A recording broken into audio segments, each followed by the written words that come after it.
Hi, ನಮಸ್ಕಾರ ಎಲ್ರಿಗೂ. Welcome back to fashion and recipe Kannada blog ಚಾನಲ್ಗೆ. ಫ್ರೆಂಡ್ಸ್, ಎಲ್ಲರೂ ಹೇಗಿದ್ದೀರಾ? ನೀವೆಲ್ಲರೂ ಚೆನ್ನಾಗಿದ್ದೀರಾ ಅಂಥೇಳಿ ನಾನು ಅನ್ಕೋತಾ ಇದ್ದೀನಿ. ಬೆಂಗಳೂರಲ್ಲಿ ನಿಮಗೆ ಈಗ ಆಲ್ರೆಡಿ ಗೊತ್ತಿದೆ, ಬೆಂಗಳೂರಲ್ಲಿ ಸಖತ್ ಮಳೆ ಆಗ್ತಾ ಇದೆ. ಕೆಲವೊಂದು ಕಡೆ ಜೋರಾಗಿ ಮಳೆ ಬರ್ತಾ ಇದೆ, ಕೆಲವೊಂದು ಕಡೆ ತುಂತುರು ಮಳೆ ಬರ್ತಾ ಇದೆ. ಹಾಗೆ ವೆದರ್ ಸಮೇತ ಸಖತ್ತು ಕೂಲ್ ಆಗಿದೆ. ಸೊ ಈ ಮಳೆಗಾಲ ಚಳಿಗಾಲ ಬಂತಪ್ಪ ಅಂತಂದರೆ ಮನೆಯಲ್ಲಿ ಏನಾದರೂ ಟೀ ಜೊತೆಗೆ ಸಾಯಂಕಾಲ ತಿನ್ನೋಕ್ಕೆ ಕುರುಕುಲು ಐಟಮ್ ಬೇಕು ಅಂತ ಅನಿಸ್ತಾ ಇರುತ್ತೆ, ತಿನ್ನೋಕ್ಕೆ ಏನಾದರೂ ಮಾಡೋಣ ಅಂಥೇಳಿ. ಬಟ್ ಆಗ್ತಾ ಇರಲ್ಲ. ಬಜ್ಜಿ ಗಿಜಿ ದಿನ ಎಣ್ಣೆಲಿ ಕದ್ದಿದ್ದು ತಿನ್ನೋಕ್ಕಾಗಲ್ಲ ಅಂತ ಹೇಳ್ಕೊಂಡು ಕೆಲವೊಂದಷ್ಟು ಜನ ಮಾಡಲ್ಲ. ಸೊ ಹೀಗಿರಬೇಕಾದ್ರೆ ಕರಿಯೋದು ಬೇಡ, ಎಣ್ಣೆ ಯೂಸ್ ಮಾಡೋ ಹಾಗಿಲ್ಲ, ಏನೂ ಇಲ್ಲ. ಸೊ ಆ ರೀತಿಯಾದಂಥ ಒಂದು ರೆಸಿಪಿನ ನಾನು ನಿಮ್ಮ ಜೊತೆ ಇವತ್ತು ಶೇರ್ ಮಾಡ್ಕೋತಾ ಇದ್ದೀನಿ. ಕ್ವಿಕ್ಕಾಗಿ ಮಾಡುವಂಥದ್ದು, ಮನೆಯಲ್ಲೇ ಇರುವಂಥ ಐಟಮ್ಸನ್ನು ಯೂಸ್ ಮಾಡಿಕೊಂಡು ಮಾಡುವಂತಹ ಒಂದು ರೆಸಿಪಿ.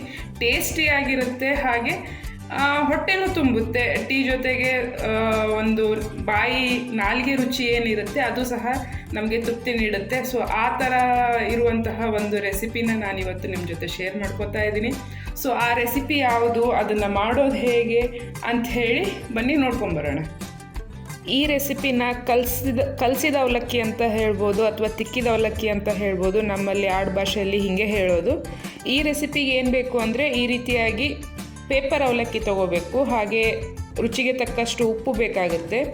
ಪೇಪರ್ ಅವಲಕ್ಕಿ ನೀವು ಎಷ್ಟು ಜನ ಇದ್ದೀರಾ ಅದ್ರ ಮೇಲೆ ನೋಡಿ ತೊಗೋಬೋದು. ಹಾಗೆ ಉಪ್ಪು ರುಚಿಗೆ ತಕ್ಕಷ್ಟು. ಇದು ಸಾರಿನ ಪುಡಿ ಬೇಕಾಗುತ್ತೆ, 3 ರಿಂದ 4 ಚಮಚ. ಹಾಗೆ 1 ಕಪ್ನಷ್ಟು ಫ್ರೆಶ್ ಕಾಯಿ ತುರಿ, ಹಾಗೆ ಒಂದು 4 ರಿಂದ 5 ಚಮಚದಷ್ಟು ಬೆಲ್ಲ. ಇದಿಷ್ಟು ಐಟಮನ್ನು ನಾನಿಲ್ಲಿ ತೊಗೊಂಡಿದ್ದೀನಿ. ಕಾಯಿ ಮಾತ್ರ ಇಲ್ಲಿ ಫ್ರೆಶ್ ಕಾಯಿ ತೊಗೋಬೇಕಾಗತ್ತೆ. ಸೊ ಫ್ರೆಶ್ ಕಾಯಿ ಇದ್ರೇ ಬೆಸ್ಟು. ನಾವು ತುರಿದ್ಬಿಟ್ಟು ಅಥವಾ ಹೆರೆದ್ಬಿಟ್ಟು ಫ್ರಿಜ್ಜಲ್ಲಿ ಇಟ್ಟಿದ್ದೀವಿ ಆಮೇಲೆ ಯೂಸ್ ಮಾಡ್ತೀವಿ ಅಂತಂದರೆ ಅದು ಚೆನ್ನಾಗಾಗಲ್ಲ. ಸೊ ಈಗ ಏನು, ನಾನು 1 ಕಪ್ಪು ಕಾಯಿನ ತೊಗೊಂಡಿದ್ದೆ, ಹೆರೆದಿಟ್ಟಿರುವಂತಹ ಫ್ರೆಶ್ ಕಾಯಿನ ತೊಗೊಂಡಿದ್ದೆ. ಅದನ್ನು ಈ ರೀತಿಯಾಗಿ ಒಂದು ಬಾಣಲೆಗೆ ಹಾಕಿಬಿಟ್ಟು ಅದ್ರ ಜೊತೆಗೇ ನಾನು ಬೆಲ್ಲನೂ ಸಹ ಹಾಕಿದ್ದೀನಿ. ಸೊ ಇವೆರಡನ್ನೂ ಒಂದು ಸ್ವಲ್ಪ ಮಿಕ್ಸ್ ಮಾಡಬೇಕು. ಸಣ್ಣ ಉರಿಲಿ ಇಟ್ಕೊಂಡು ಬಿಸಿ ಮಾಡಬೇಕು. ಅಂದರೆ ಬೆಲ್ಲ ನಿಧಾನಕ್ಕೆ ಕರಗಿ ಕಾಯಿಯಲ್ಲಿರುವ ನೀರಿನ ಅಂಶ ಬಿಟ್ಕೊಂಡು ಅದ್ರ ಜೊತೆ ಮಿಕ್ಸ್ ಆಗುತ್ತೆ. ಸೊ ಅಲ್ಲಿ ತನಕ ಇದನ್ನು ನಾವು ಮಿಕ್ಸ್ ಮಾಡ್ಕೊತಾ ಇರಬೇಕು. ನಿಧಾನಕ್ಕೆ ಸಣ್ಣ ಉರಿಲಿ ಇಡಬೇಕು. ದೊಡ್ಡ ಉರಿಯಲ್ಲಿ ಇಟ್ಟರೆ ನಿಮಗೆ ಪಾಕ ಆಗುತ್ತೆ ಸಡನ್ನಾಗಿ. ಹಾಗಾಗಿ ನೋಡ್ತಾ ಇದ್ದೀರಲ್ಲ, ಇಲ್ಲಿ ಈ ರೀತಿಯಾಗಿ ನಾವು ಅಷ್ಟು ಹಾಕಿರುವಂತಹ ಕಾಯಿ ಮತ್ತು ಬೆಲ್ಲ ಇಷ್ಟು ಪ್ರಮಾಣಕ್ಕೆ ಇಳಿತದೆ. ಅಂದರೆ ಒಂದು ಅರ್ಧದಷ್ಟು ಪ್ರಮಾಣಕ್ಕೆ ಇಳಿತದೆ. ಇದಕ್ಕೆ ರುಚಿಗೆ ಒಂಚೂರು ಉಪ್ಪು ಹಾಕ್ಕೊಂಡಿದ್ದೀನಿ. ಸೊ ಉಪ್ಪು ನೋಡ್ಕೊಂಡ್ಬಿಟ್ಟು ಹಾಕ್ಕೋಬೋದು. ಹಾಗೆ ಸಾರಿನ ಪುಡಿ ಖಾರ ಇದ್ದರೆ ಸ್ವಲ್ಪ ಹಾಕ್ಕೊಳ್ಳಿ. ಇಲ್ಲ, ನಮ್ಮ ಸಾರಿನ ಪುಡಿ ಅಷ್ಟಾಗಿ ಖಾರ ಇಲ್ಲ ಅನ್ನೋರು ಒಂದು 3 ರಿಂದ 4 ಚಮಚ ನಿಮ್ಮ ಖಾರಕ್ಕೆ ಅನುಗುಣವಾಗಿ ಅದೆಲ್ಲದನ್ನು ಹಾಕಿ ಮತ್ತೆ ಈ ರೀತಿಯಾಗಿ ಮಿಕ್ಸ್ ಮಾಡಬೇಕು. ನಮಗೆ ಇಲ್ಲಿ ಒಂದು ಗೊಜ್ಜು ರೀತಿ ರೆಡಿ ಆಯಿತು. ಸೊ ಈಗ ಇದನ್ನು ತಣ್ಣಗಾಗಕ್ಕೆ ಬಿಡಬೇಕು. ಇದು ಒಂಚೂರು ಅಂದರೆ ಪೂರ್ತಿ ತಣ್ಣಗಾಗಬೇಕು. ಸೊ ಅಲ್ಲಿ ತನಕ ಇದನ್ನು ತಣ್ಣಗಾಗೋಕ್ಕೆ ಒಂದು ಪಾತ್ರೆಗೆ ಹಾಕಿ ಇಡೋಣ.